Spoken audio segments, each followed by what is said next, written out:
قرآن مجید میں دوسرے مقام پہ اشارہ فرمایا من کان فی ہذہ اعمی فہو فی الآخرۃ اعمی واضل سبیلا، جو اس دنیا میں اندھا رہا کل قیامت کے دن بھی وہ نابینا اٹھایا جائے گا۔ دنیا میں اندھا رہنے سے کیا مراد ہے؟ اس نے اپنے مقصد زندگی کو ہی نہ سمجھا۔ 60 سال کی، 70 سال کی، 50 سال کی زندگی عطا کی گئی تھی، یہ زندگی کیوں عطا کی گئی ہے؟ وہ منصوبہ بندی اس دنیا کی زندگی کے لیے تو کرتا رہا، سویر سے شام تک، شام سے سویر تک لگا رہا جی میں اپنا مستقبل ٹھیک کر رہا ہوں۔ 18 19 20 سال تک اس نے پڑھا، دن رات محنت کی، پھر اس کے بعد ڈپلومے کیے، اس کے بعد اس نے ہنر سیکھا، پھر کاروبار میں آیا، دن رات ایک کر دیا، خوشیاں چھوڑیں، شادیاں چھوڑیں، دوست چھوڑے کہ بس میں اپنا مستقبل بنانا ہے۔ 30 سال کی زندگی میں اس کا مستقبل سیدھا ہوا، 45 سال کی زندگی میں بیماریوں نے حملے کر دیے، 50 سال کی زندگی میں انتقال کر گیا۔ 15 سال کا مستقبل تھا اس کا، جس کے لیے اس نے جو ہے وہ 35 سال 40 سال صرف کیے۔ یہ تھا اس کا ٹوٹل مستقبل۔ کسی کا 20 سال کا مستقبل ہوگا، کسی کا 30 سال کا ہوگا، لیکن وہ مستقبل کو بھول گیا جس کا ایک دن 50,000 سال کا ہے۔ 50 سال کا نہیں، 50 سال کا نہیں، قرآن بتاتا ہے 50,000 سال کا ایک دن، پھر نہ ختم ہونے والی زندگی۔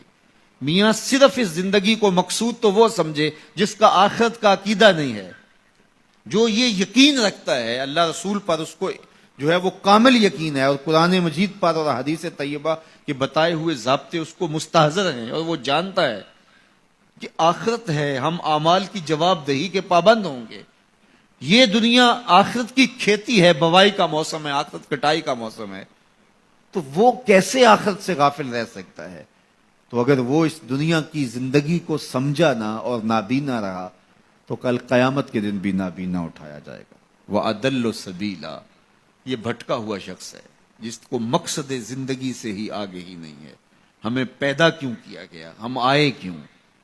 تو میاں ہم اس دنیا پر آئے ہیں تو ہمارے آنے کا کوئی مقصد تھا، مدعا تھا۔ اس مدعا کو حاصل کرنے کے لیے ہمیں دن رات کوشاں رہنا چاہیے، استغفار کریں، تقوی کے خوگر ہو جائیں، شکر کرنے کی عادت ڈالیں۔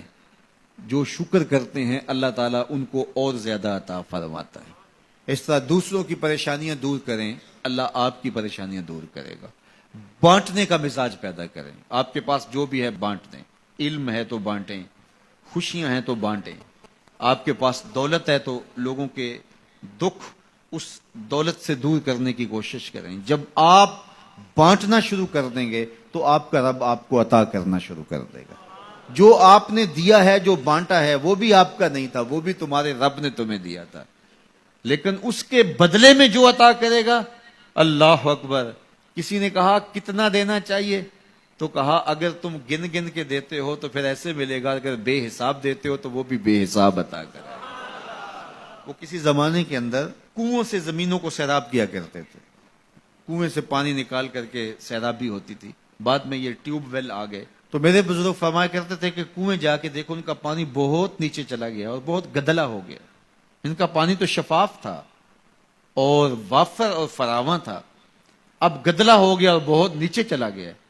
تو فرمایا کرتے تھے کہ جب یہ کنویں اپنا فیض باہر دیتے تھے، نیچے سے چشمے پھوٹتے تھے، سوتے پھوٹتے تھے، اور اللہ ان کو عطا کرتا تھا۔ جب انہوں نے باہر دینا چھوڑ دیا تو اللہ نے بھی ان کو عطا کرنا چھوڑ دیا۔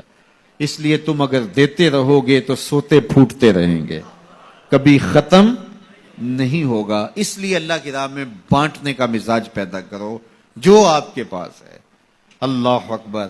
میرے حضور نے تو فرمایا کہ تم راستے سے گزرتے ہوئے کوئی چیز جو راستے میں رکاوٹ بن رہی ہو، اس کو راستے سے ہٹا دو تو یہ بھی صدقہ ہے۔ اور کچھ نہیں کر سکتے، کسی کو ہنس کے مل پڑو، مسکرا کے کسی سے بات کر لو تو فرمایا یہ بھی تمہارا صدقہ لکھا جائے گا۔ یہ نیکی بھی چھوٹی نہ سمجھنا، یہ بھی بہت بڑی نیکی ہے۔ تو جو آپ کے پاس ہے وہ بانٹو تو انشاءاللہ آپ کو اللہ اور عطا کرے گا، اور زندگی کے اندر ایک طمانیت کا نور اور ایک اجالا پیدا ہوگا۔ اللہ جل شانہ ہم سب کو خوشگوار، مطمئن، پاکیزہ اور خوبصورت زندگی کا نور عطا فرمائے۔